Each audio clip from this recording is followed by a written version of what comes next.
There are now less than few days remaining to the earliest rumored date for the Galaxy S24 Ultra's release. Samsung's next anticipated flagship phone is likely coming in January to wage war on the titanium iPhone 15 Pro Max.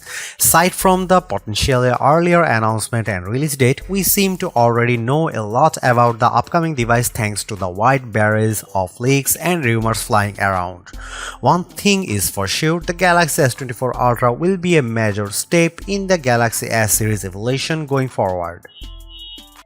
As already mentioned, the Galaxy S24 Ultra will most likely come with a 6.8-inch dynamic AMOLED display similar to its predecessors.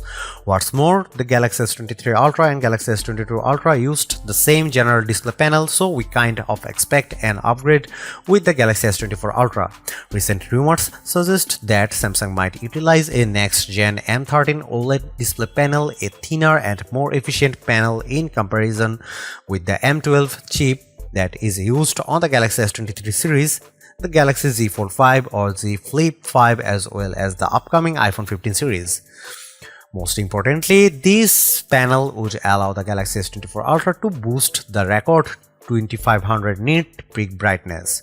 Similar to the iPhone 15 Pro Max and the Pixel 8 Pro, the Galaxy S24 Ultra will also have an extremely high eye-scoring brightness on par the most flagship phones in late 2023. Aside from that, one could assume that the Galaxy S24 Ultra will be outfitted with a 3080 by 1440 pixel panel with a rather decent 500 ppi sharpness, Gorilla Glass Victus 2, and the class-leading contrast, vibrancy, and overall color radiation that Samsung's flagship phone displays are usually known for. Long story short, the display will more likely than not be excellent.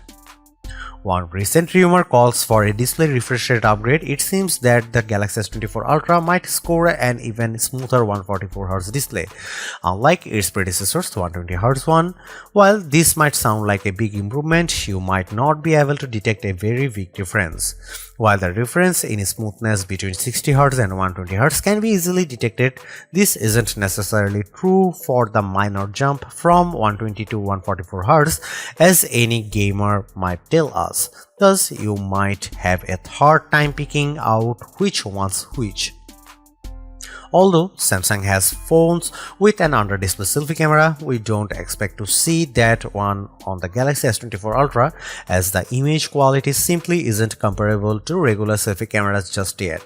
Thus, we expect a punch hole to grace the front of the Galaxy S24 Ultra, facilitating a front-facing camera. Another important element that will be attributed with the display is the under-display ultrasonic fingerprint scanner, which has been a staple of Samsung flagships for years and is now finally super fast and accurate.